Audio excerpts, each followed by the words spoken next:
Nous bénissons le Seigneur pour sa présence effective en ce lieu et nous voulons le bénir. Aujourd'hui, nous sommes au 3e jour de notre 12 jours de jeûne pour consacrer notre année 2025. On appelle Consécration 12. Et le thème de notre Consécration 12, c'est la présence de Dieu. C'est la présence de Dieu. Alléluia. Nous avons compris, nous sommes à notre 3e jour aujourd'hui, et nous avons compris dès le départ que c'est dans la présence de Dieu que tout se fait. Si tu veux changer ton année, si tu veux avoir une année différente, une année de grâce, une année de bénédiction, intensifie juste la présence de Dieu. Sois assez constamment dans la présence de Dieu.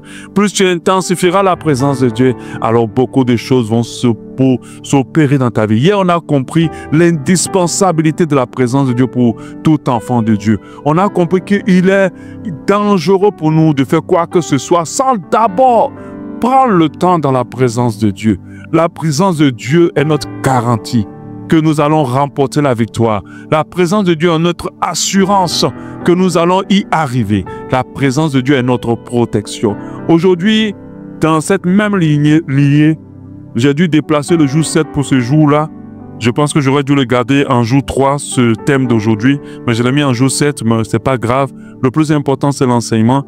Et nous allons voir l'impact de la présence de Dieu sur la vie du croyant, l'impact de la présence de Dieu sur notre vie, l'impact de la présence, les impacts de la présence de Dieu sur notre vie. Qu'est-ce qu'elle nous apporte? Qu'est-ce qu'elle produit en nous? Vous savez, on réalise beaucoup plus la valeur de quelque chose ou de quelqu'un lorsque cette chose nous apporte quelque chose. Parfois, on a l'habitude de dire aux gens, ne développez pas des relations où vous ne gagnez rien. Développez des relations où il y a quand même un échange de quelque chose. Ça veut dire que c'est une relation qui te fait grandir et toi aussi, tu apportes à cette relation. On accorde de la valeur aux choses à cause de ce qu'elles nous apportent. Et qu'est-ce que la présence de Dieu peut t'apporter? Qu'est-ce qu'elle nous apporte? Je pense que si on en parle aujourd'hui, c'est parce qu'il y a d'immenses grâces dans la présence de Dieu. Qu'il y a d'innombrables bénédictions dans la présence de Dieu. Mais nous allons le voir de manière concrète. Zacharie 4 au verset 6 qui dit « Ce n'est ni par la puissance, ni par la force, mais c'est par mon esprit, dit l'Éternel des armées. » Ça veut dire qu'il y a beaucoup de combats, il y a beaucoup de situations dont nous ne prendrons que le contrôle en passant par la présence de Dieu. 1 Corinthiens, quand tu réalises que tout ce que tu veux remporter comme victoire, c'est par la force et la puissance de Dieu, alors tu rentres dans sa présence. Alléluia. 2 Corinthiens 3 dit « Or le Seigneur c'est l'Esprit, et là où il y a l'Esprit du Seigneur, là est la liberté. » Ces deux versets qui nous donnent un peu un aperçu des avantages, de l'impact de la présence de Dieu sur notre vie. Un enfant qui a l'habitude, un enfant de Dieu, retenez ça, c'est une parole importante. Un enfant de Dieu qui a l'habitude d'être dans la présence de Dieu est différent d'un enfant de Dieu qui n'a pas cette habitude-là. Et ça se voit. Ça se voit. Le chrétien qui est habitué dans la présence de Dieu ne peut pas ressembler à celui qui ne s'habitue pas à la présence de Dieu. Pourquoi? Parce que la présence de Dieu a un impact sur nos vies, a une influence sur nos vies qui finit par se voir. Quel est l'impact de la présence de Dieu sur nous? La présence de Dieu est une source épuisable de bénédiction et une source épuisante de grâce. Elle nous apporte beaucoup de choses à notre existence, énormément de choses à notre vie. Comprendre l'impact de la présence de Dieu pour le croyant, c'est non seulement reconnaître que l'œuvre de Dieu, reconnaître l'œuvre de Dieu en nous, parce que l'œuvre de Dieu en nous ou sur notre vie n'est possible que dans sa présence. Ça veut dire l'action de Dieu dans ta vie n'est possible que lorsque tu es dans sa présence. Dieu ne peut pas intervenir dans ta vie si tu n'es pas dans sa présence. Mais aussi apprendre à vivre pleinement dans la communion avec lui. Donc comprendre l'impact de la présence de Dieu, c'est de grandir encore plus nos temps de communion avec lui. Parce qu'on sait que ça nous fait du bien. Ça nous fait du bien. Ça nous apporte énormément de choses. Voyons, sans détour, sans contour, les 6 impacts de la présence de Dieu sur nos vies. C'est 6 que j'ai mis. 1. La présence de Dieu est une source de paix, d'apaisement et de repos pour quiconque. Alléluia. Si tu es troublé, si tu es bousculé, si tu as beaucoup de complications, si tu es angoissé, mon frère, ma soeur, rentre dans la présence de Dieu. Parce que c'est un endroit, lorsque tu rentres, toutes tes peurs et tes angoisses tombent, descendent. Tous tes troubles s'effacent. Toutes tes inquiétudes se dissipent. C'est pour ça que quand je vois un chrétien qui est toujours troublé, angoissé et troublé de l'intérieur, je comprends que c'est un chrétien qui n'est pas habitué et qui ne passe pas assez de temps dans la présence de Dieu. Parce que je sais une chose, personne ne peut rentrer dans la présence de Dieu et ressortir avec ses troubles. Personne ne peut rentrer dans la présence de Dieu et ressortir avec ses angoisses. Personne ne peut rentrer dans la présence de Dieu et ressortir avec, comment on appelle ça, avec tout ce qui le bouscule de l'intérieur. Lorsque nous rentrons dans la présence de Dieu, il y a un impact immédiat. La paix de Dieu. Il y a un impact automatique. L'apaisement de Dieu. J'ai dit tout à l'heure que le chrétien qui a l'habitude d'être dans la présence de Dieu est différent, visiblement, concrètement de celui qui n'a pas l'habitude. Quand vous voyez un enfant de Dieu serein, peu importe tout ce qu'il vit, c'est un enfant de Dieu qui passe du temps dans la présence de Dieu. Alléluia. Ce n'est pas une loterie pour dire que quand malgré que je suis rentré dans la présence de Dieu, je suis ressorti troublé. C'est impossible. C'est impossible. Si tu rentres dans la présence de Dieu, tes inquiétudes se dissipent automatiquement. Si tu rentres dans la présence de Dieu, tes angoisses tombent et tes troubles se brisent. Voilà un impact immédiat, automatique et véritable de la présence de Dieu. Exode 33, 14. Je marcherai moi-même devant toi et je te donnerai du repos. Je te donnerai de la paix. C'est ce que ça veut dire. Dans le monde dans lequel nous vivons, le monde plutôt dans lequel nous vivons, ce monde est rempli de trop de troubles, de peur et d'anxiété. Des chrétiens et des enfants de Dieu sont maintenant anxieux. L'anxiété, c'est le niveau élevé de la peur. Parce que tout le monde peut avoir peur et la peur se dissipe. Mais lorsque la peur reste, on devient anxieux. Lorsque la peur perdure, on devient anxieux. Et on voit des enfants de Dieu qui sont dans l'anxiété et malheureusement d'autres même qui prennent des anti-anxiolytiques. Ce sont des comprimés, quand ils prennent, c'est des drogues qui te calment. Et ça, c'est des personnes qui n'ont pas compris que le puissant anti-anxiolytique, c'est la présence de Dieu. C'est l'un des plus puissants. Vous savez, quand tu es chrétien, là, tu dépenses moins d'argent pour te soigner. Parce que la présence de Dieu t'apporte tellement de choses qu'il y a beaucoup de choses que tu ne vas pas aller payer pour régler ça. Combien de personnes dépensent des millions avec des psychologues? Il leur suffit seulement gratuitement de rentrer dans la présence de Dieu pour que ce qu'ils recherchent, ils l'obtiennent. La paix du cœur. Jean 14, 27. Je te donne, je vous donne, je vous laisse la paix. Je vous donne ma paix. Je ne vous donne pas comme le monde vous donne. C'est-à-dire que tout ce que tu vas chercher dans le monde pour être en paix, ce n'est pas la même paix que Dieu peut t'apporter. La paix de Dieu est plus élevée et plus puissante. Que votre cœur ne se trouble point et ne s'alarme point. C'est un ordre. Dieu ne veut plus que tu te troubles. Tu es tout le temps troublé, tu es tout le temps angoissé, tu es anxieux. Parce que tu ne pries pas. Parce que tu ne passes pas du temps avec Dieu. Parce que tu ne rentres pas dans la présence de Dieu. À combien de fois, quand nous venons ici pour prier à nos frères et nos sœurs, nous voyons comment les troubles et les peurs sont en train de tomber. Dans la présence de Dieu, il y a la paix. Un impact automatique et immédiat, c'est la paix et l'apaisement. c'est le repos. C'est en cela que Dieu dit, venez à moi. Ça dit, viens dans ma présence. Toi qui es fatigué et chargé, je vais te donner la paix et le repos. Viens à moi, toi qui es fatigué et chargé. Viens dans ma présence. Je vais te donner ma paix et le repos. Alléluia. Les gens pensent que quand on parle de la paix, c'est l'évangélisation. Quand la Bible, les gens étudient pour dire, la parole de Dieu dit, venez à moi, vous qui êtes fatigués, chargés, je vous donnerai du repos. Ils pensent que quand la Bible parle de repos, la Bible parle seulement que du salut. Il y a le salut dans le repos, mais il y a aussi la paix de Dieu. C'est pour ça que le Saint-Esprit a été nommé consolateur. Dieu dit que quand tu es troublé, ne va pas ailleurs, viens à lui. Il dit que quand tu es angoissé, ne va pas expliquer ton problème là-bas, viens à lui. Quand tu as un problème de couple, ne va pas expliquer ton problème au pasteur. Rentre dans la présence de Dieu. Quand tu es inquiet pour ton loyer, quand tu es inquiet pour ton enfant malade, entre dans la présence de Dieu.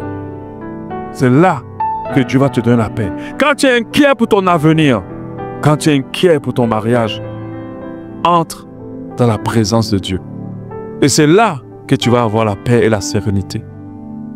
Alléluia. 2.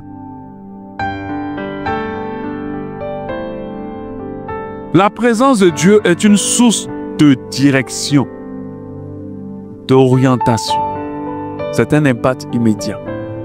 Combien de fois j'ai reçu les directives, les orientations, les révélations lorsque je suis rentré dans la présence de Dieu.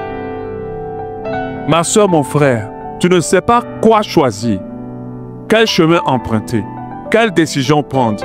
Entre dans la présence de Dieu. C'est dans la présence de Dieu que tout ce qui est flou devient clair.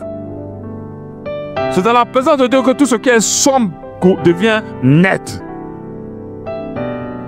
Si tu ne rentres pas dans la présence de Dieu, il y a beaucoup de mauvais choix que tu vas faire. C'est pour ça que je disais hier, ne fais jamais un choix sans d'abord passer par la présence de Dieu. Surtout quand le choix est déterminant pour ta vie.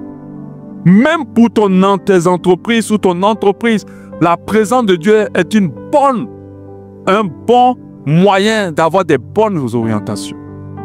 De nouvelles idées de service, de nouvelles orientations pour prospérité tes clients, de nouveaux services à proposer. Il y a beaucoup de choses. C'est une source de directive. Je t'instruirai et te montrerai la voie que tu dois suivre. Je te conseillerai et j'aurai le regard sur toi. Psaume 32, 8. Dieu dit, je t'instruirai, je te montrerai la voie que tu dois suivre. Je te conseillerai et j'aurai le regard sur toi. Jérémie 33, 3. Nous dit quoi? Qu'est-ce que tu rappelles? Invoque-moi et je te... Alléluia. Mais on n'invoque pas Dieu en dehors de sa présence. Alléluia. La présence de Dieu est une boussole divine. Est une boussole. Elle nous donne les bonnes orientations. C'est pour ça que j'ai dit depuis le début, celui qui a l'habitude de la présence de Dieu là, tu vois. Et celui qui n'a pas là, tu vois. Parce que ceux qui ont l'habitude, vous voyez les décisions qu'ils prennent et vous sentez que Dieu est derrière ces décisions. Et il y a d'autres qui prennent des décisions et vous sentez que cette personne est aveuglée dans ses choix de vie. Parce que cette personne n'est pas habituée à la présence de Dieu. La présence de Dieu nous guide dans nos décisions importantes de la vie. Quand nous nous sommes égarés, elle nous remet sur le bon chemin. Oui. Des fois, tu rentres, tu dis, à partir d'aujourd'hui, je ne vais plus faire cette chose. Je vais arrêter avec cette chose. Et quand tu rentres dans la présence de Dieu, tu dis, non, n'arrête pas. Si tu arrêtes, tu vas tout perdre. Continue. Continue à persévérer. Et c'est dans cette persévérance-là que tu te rends compte que tu as bien fait de continuer. C'est la présence de Dieu qui nous guide. Proverbe 3, 5. Proverbe 3, 5. Confie-toi en l'Éternel de tout ton cœur. Pas à moitié. Confie-toi en l'Éternel de tout ton cœur. Et ne t'appuie pas sur ta propre sagesse. Oui, tu n'es pas assez intelligent pour faire tes choix. Oui, tu n'es pas assez sage pour prendre des décisions. On a trop de choses qui interfèrent dans nos choix. Nos émotions, nos convoitises, nos faiblesses, tellement de choses. Nos sagesses n'ont pas de puissance. Notre sagesse est faible. C'est pour ça que nous devons nous confier en l'Éternel de tous nos cœurs, de tout notre cœur. Et de ne pas nous appuyer sur nos sagesses. Il dit, reconnais-le dans toutes tes voies. Reconnais Dieu dans toutes tes voies. Et il aplanira tes sentiers. Ne sois pas sage à tes propres yeux. Crains l'Éternel, détourne-toi du mal. Ce sera la santé pour tes muscles et un rafraîchissement pour tes os. C'est-à-dire que la présence de Dieu est une bonne boussole divine. Elle nous oriente clairement. Je ne sais pas qu'est-ce que tu as comme trouble actuellement. Amen. Quelle décision tu ne sais pas quoi choisir? Quelle orientation? Je voyage, je reste. Je me mets avec lui ou je ne me mets pas avec elle. Je continue ici ou je continue pas. Prends dans la présence de Dieu. Je déménage ou j'aménage. Rentre dans la présence de Dieu. Alléluia. La présence de Dieu dans cet éclairement devient une lumière pour nous dans les ténèbres. Là où on ne voit plus rien, elle vient nous apporter la lampe. Elle vient nous éclairer et nous voyons les choses claires. C'est dans la présence de Dieu que nous avons la révélation sur les personnes qui nous entourent. Ce n'est pas tous ceux qui rient avec nous qui sont nos amis. Ce n'est pas tous ceux qui marchent avec nous qui sont pour nous. Et parfois aussi, c'est dans la présence de Dieu qu'on voit que ceux qu'on tenait comme ennemis sont réellement nos amis. Parce qu'elle nous éclaire sur ces personnes. Aujourd'hui, nous, on a des maisons. Parfois, on fait rentrer des ménagères chez nous. Mais comment tu sais que ce n'est pas quelqu'un qui vient détruire ton foyer? Vous savez combien de fois ces femmes-là ont détruit le foyer, ont envoûté des enfants, ont abusé des enfants, ont arraché des maris? La présence de Dieu, même quand tu finis de la recruter, va dans la présence de Dieu, afin qu'il te donne un apaisement par rapport à ses choix. Parce que c'est une boussole, c'est une source de directive et de direction. Elle nous éclaire, elle nous permet de savoir. J'avance vite. La présence de Dieu est le lieu aussi de notre guérison et de notre délivrance. Ah oui, ah oui, ah oui. Quand vous rentrez dans la présence de Dieu, je vous assure, il y a des choses qui s'opèrent dans vos vies.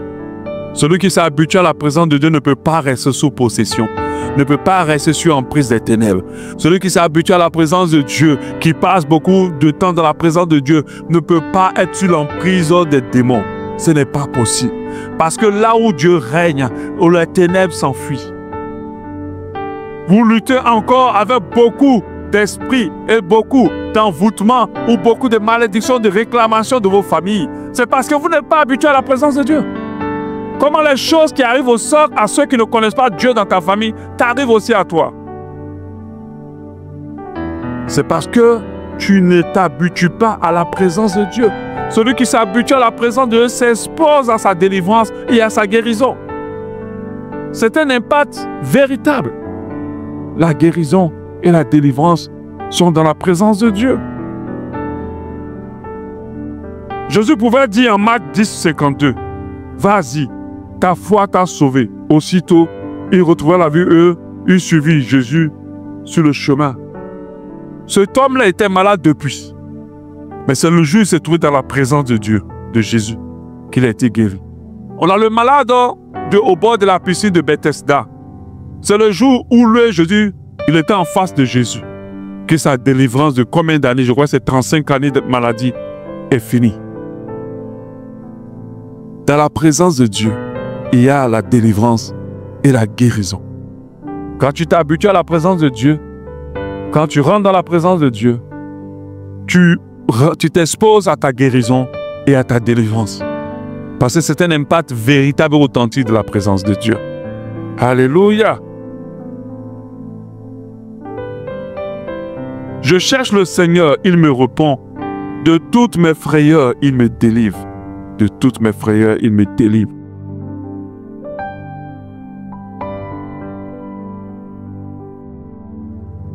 Psaume 33, 6.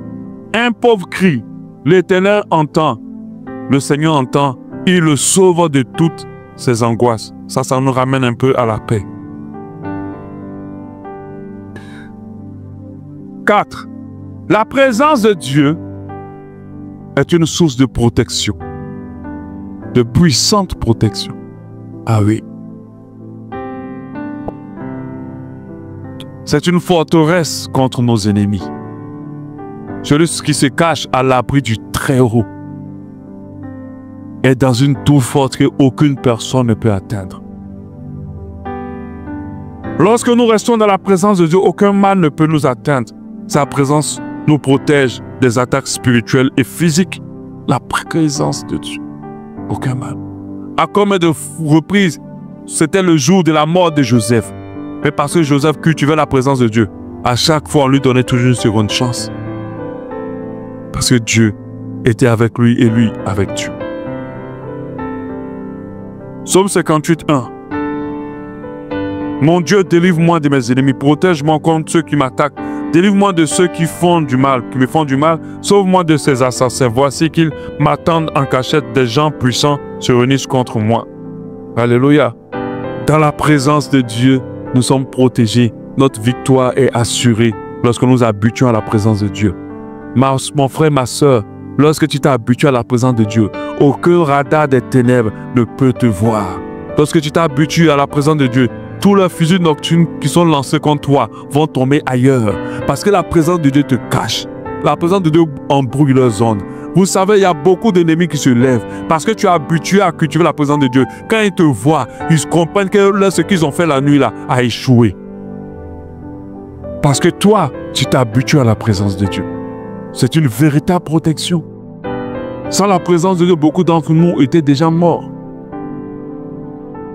Alléluia. 5. La présence de Dieu est une source de transformation. Oui, une source de transformation. Une source de transformation. 2 Corinthiens 3, 18. Nous tous qui le visage découvert, contemplons comme dans un miroir la gloire du Seigneur, nous sommes transformés en la même image. Nous ressemblons à Dieu. C'est dans la présence de Dieu que nos cœurs changent. C'est pour ça que je dis que quand quelqu'un qui n'est pas habitué à la présence de Dieu, là, tu connais. Il y a des gens qui sont chrétiens mais qui ne connaissent pas la présence de Dieu. Il y a des gens qui sont serviteurs mais qui ne connaissent pas la présence de Dieu. Tu ne peux pas être dans la présence de Dieu puis faire le mauvais cœur. Tu ne peux pas être habitué à la présence de Dieu puis garder rancune. Tu ne peux pas être habitué à la présence de Dieu puis c'est le péché qui est dans ta vie. Dans la présence de Dieu, alléluia, c'est une source de transformation. Quand tu t'es habitué à la présence de Dieu, tu commences à changer. Tu commences à être transformé. Tu sens que ce que tu étais avant n'est plus ça. Les choses anciennes commencent à fuir et toutes choses commencent à se renouveler. C'est que possible dans la présence de Dieu. C'est là où nous sommes transformés. C'est là où nous sommes transformés. La présence de Dieu change nos cœurs, renouvelle nos pensées et nous rend semblables à Christ. C'est ce que c'est pour lui dans la présence de Dieu. Elle nous donne un caractère divin. Plus nous demeurons dans la présence de Dieu, plus ses attributs, son amour, sa patience, sa sainteté, le fruit de l'esprit prend place dans nos cœurs. On voit beaucoup de chrétiens qui chantent, qui prient, qui servent. On comprend tout de suite que ce n'est pas des gens qui connaissent la présence de Dieu. Parce que si tu ne la connais pas, tu resteras pareil. Qu'est-ce que tu veux devenir? Qu'est-ce que tu veux améliorer? Quelle est la meilleure version de toi que tu veux être? Rentre dans la présence de Dieu. Et tu vas voir. Quelle est la force que tu veux pour pouvoir surmonter certaines faiblesses? C'est dans la présence de Dieu que la transformation d'un homme faible en un homme fort est possible. Quand la parole de Dieu dit que le faible dise que je suis fort, il ne peut pas le dire sans la présence de Dieu.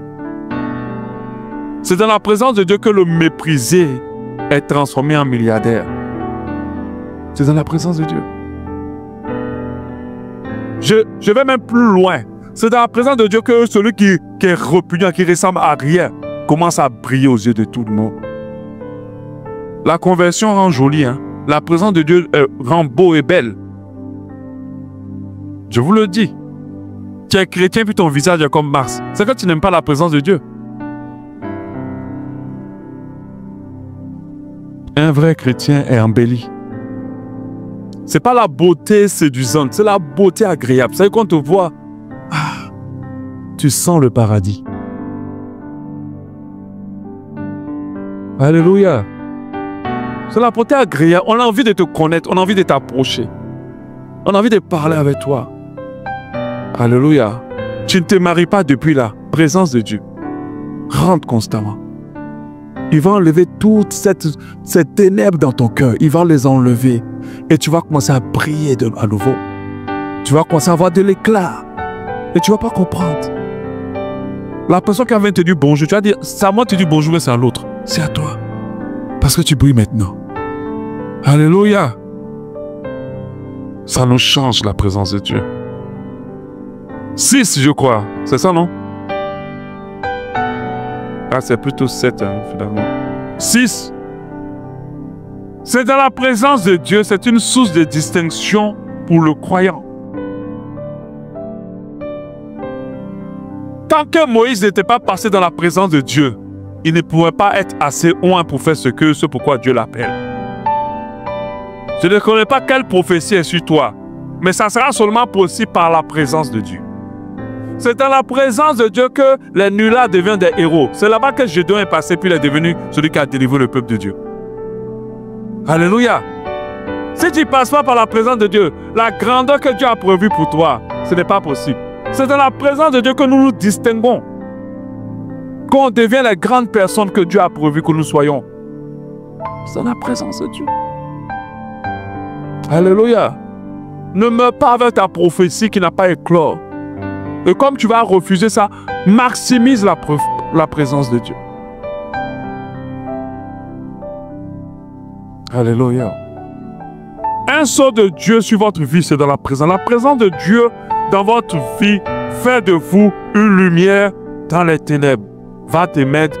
On dit, il n'a pas une lampe pour le mettre en dessous du boisseau. Je le mets au-dessus. Dieu a prévu te faire briller. Mais cela est possible que dans sa présence. Alléluia. Il dit en Matthieu 5, 13, vous êtes le sel de la terre, mais si le sel perd sa saveur, avec quoi la rendra-t-on? Il ne sert qu'à être jeté dehors et foulé par les pieds de l'homme. Vous êtes la lumière du monde. Ça veut dire que vous êtes fait pour briller. Vous êtes fait pour avoir de l'impact. Vous savez que la vraie raison de notre existence, c'est d'avoir que notre vie sur cette terre influence positivement les autres. C'est pour ça que nous existons.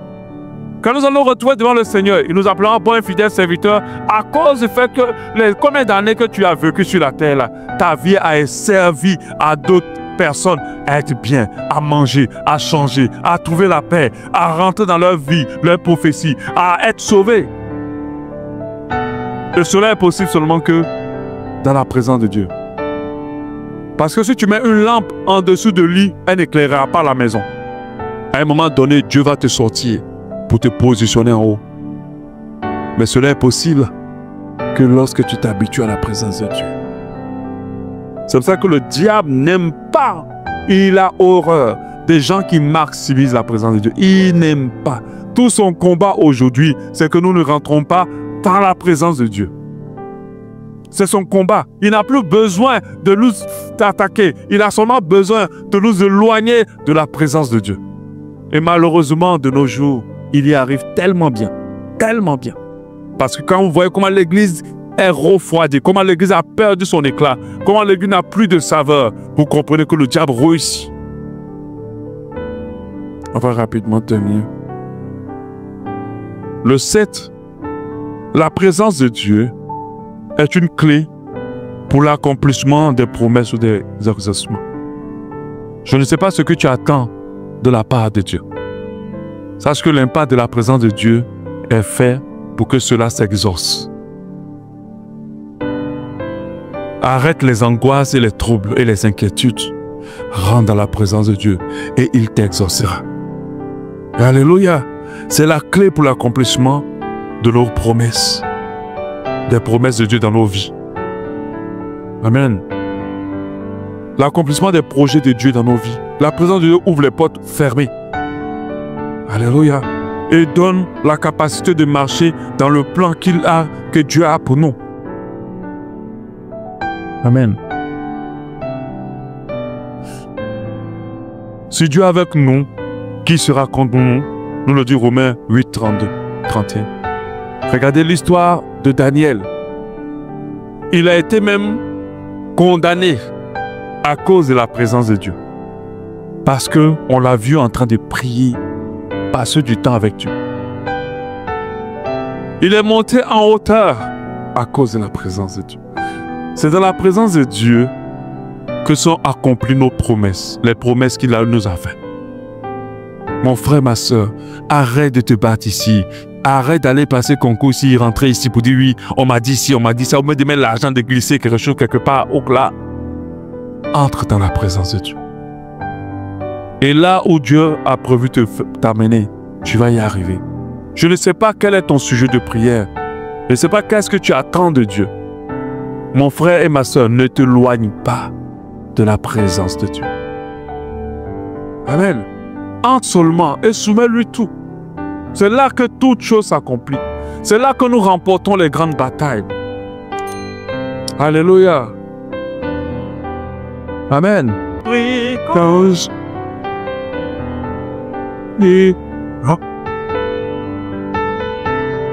C'est là que je remporte les batailles. C'est là que je trouve ma victoire. Alléluia. Je vais demander, Zéton, que venez conduire le temps de prière. Restons en prière. À 30, nous pouvons terminer 30, 35 au plus tard.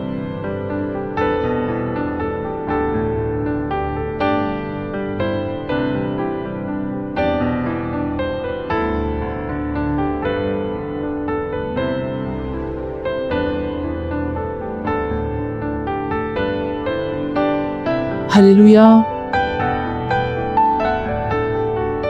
Alors que le pasteur était en train de parler tout à l'heure par rapport aux impacts de la présence de Dieu, je me suis rappelé de mes débuts dans la marche avec le Seigneur. Et souvent je me demande comment toutes ces choses ont pu lâcher ma vie, ces ténèbres, ces choses vraiment dans lesquelles j'étais. Ou encore, je sais que je ne viens pas d'une famille, je viens d'une famille vraiment, je suis consciente des liens dans lesquels nous nous trouvons, où j'étais. Alors, au début de ma marche, quand je suis arrivée dans cette assemblée, et c'est notre coutume ici, c'est vraiment la présence de Dieu. Et c'est une des choses que j'ai mis en pratique dès mon début de ma marche avec le Seigneur. Et vraiment, j'ai maximisé dans la présence de Dieu. Je venais ici à l'église, je m'enfermais ici un week-end sur deux. Et je cherchais la présence de Dieu, je cherchais la face de Dieu. Un week-end sur deux, je ne ratais pas. Et je restais en jeûne. Et ça, je l'ai fait pendant au moins 1 an. Je ne ratais pas un week-end. Un week-end sur deux, j'étais ici. Je m'enfermais. J'arrêtais mes téléphones et je m'éloignais de tout. Et je n'ai rien compris. Et cette présence vraiment a eu de l'impact dans ma vie. Et je me rends compte que jusqu'à aujourd'hui, je me demande souvent, mais comment je fais pour tenir, même quand c'est pas facile. Je ne lâche pas la main de Dieu. Mais c'est parce que j'ai maximisé dans cette présence. Alléluia. Et cette présence a eu vraiment de l'impact dans ma vie. Et cet impact, ce n'est pas pour un moment. Cet impact t'accompagne tout au long de ta marche avec Dieu. Alors j'aimerais vraiment nous encourager. Et j'aimerais encore repartir à cette plus grande soif que j'avais du Seigneur. Et je veux encourager un frère, une sœur ici. Maximise la présence de Dieu dans ta vie. N'hésite pas à chaque fois de prendre cet engagement avec Dieu. Dis Seigneur, un week-end sur deux, je me retire et je cherche ta face. Alléluia. Et tu verras que tout cet impact que le serviteur de Dieu a énuméré ici sera ton partage. La paix que tu recherches sera ton partage. La présence de Dieu qui est une source de direction sera ton partage. La guérison, la protection, la distinction et l'accomplissement encore de ses promesses. Alléluia. Je ne suis pas de celle-là qui prie beaucoup pour quelque chose. Et je me suis demandé souvent, mais comment ces choses m'arrivent? Mais c'est parce que j'ai maximisé la présence de Dieu. Et je nous invite encore tous à demander au Seigneur encore ce soir, Seigneur, que je m'habitue à ta présence. Que je m'habitue à rentrer dans ta présence. Je veux que ça soit, mon Seigneur, ô Père, un style de vie.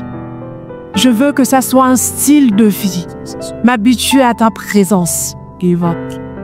Je veux que ça soit un style de vie, Seigneur. Je veux m'habituer à ta présence. Oh,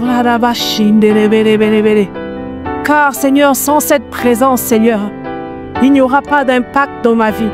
Sans cette présence, Seigneur, il n'y aura pas de changement. Sans cette présence, Seigneur, ma marche sera bancale. Sans cette présence, Seigneur, je ne pourrai pas abandonner ce péché. Sans cette présence, Seigneur, je ne pourrai rien faire.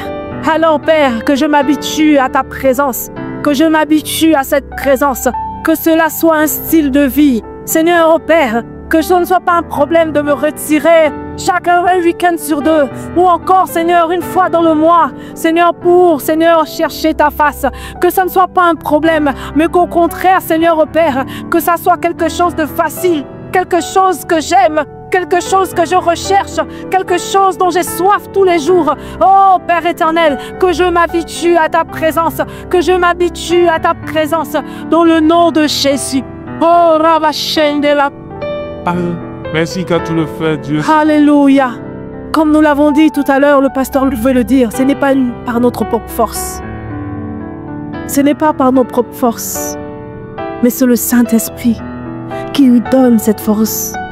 Alors tu vas demander au Saint-Esprit, oh Saint-Esprit, ma prière ce soir, mes désirs le plus profond, Seigneur de mes cœurs ce soir, c'est cette force, Seigneur, au Père, d'aller chaque jour, chaque heure, chaque minute dans la présence de Dieu.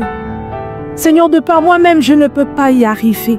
Saint-Esprit de Dieu, de par moi-même, je ne peux pas y arriver. J'ai besoin de ta force. C'est le désir de mon cœur encore ce soir. J'ai besoin de ta force. J'ai besoin de ta force. J'ai besoin de ta force.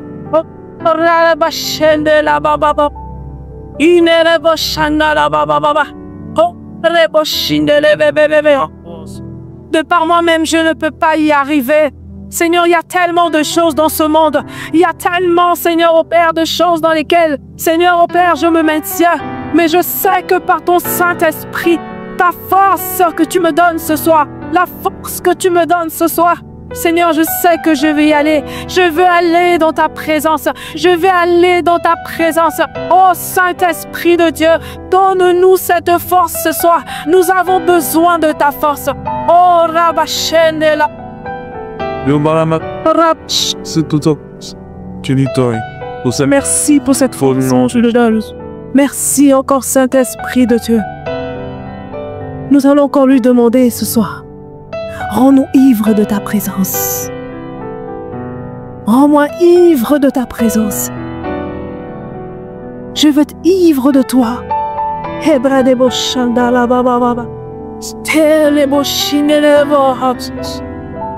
Ivre de ta présence, je le veux. Ivre de ta présence, je le veux. Ivre de ta présence, je le veux. Oh la bachelelebe. Ivre de ta présence, Seigneur. Ivre de ta présence, Seigneur, je le veux.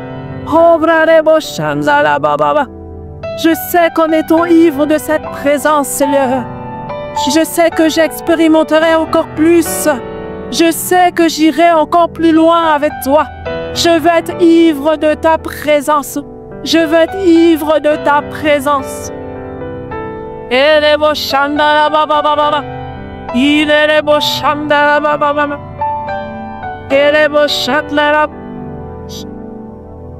Alléluia, nous voulons être ivres de toi, Seigneur. Nous voulons être ivres de toi, Seigneur. Tel est le soupir encore de notre cœur ce soir. Alléluia. Nous allons dire, Seigneur, je viens devant toi. Encore ce soir pour être transformé par ta présence. Purifie mon cœur. Renouvelle mon esprit. Et fais de moi, Seigneur, l'homme ou la femme que tu as créé. Seigneur, je sais que tu as un dessein parfait pour ma vie.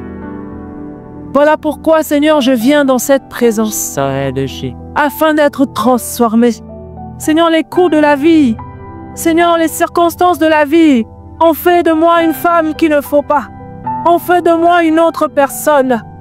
Voilà pourquoi je viens dans cette présence, afin que tu renouvelles encore toutes choses, afin que tu renouvelles mon esprit, afin que tu renouvelles, Seigneur, au Père, mon cœur, afin que je sois cette femme que tu as créée. Je sais que tu as un dessein parfait. Seigneur, tu as un plan parfait pour ma vie. Seigneur, tu as une orientation parfaite pour ma vie. Seigneur, voilà pourquoi j'entre dans cette présence.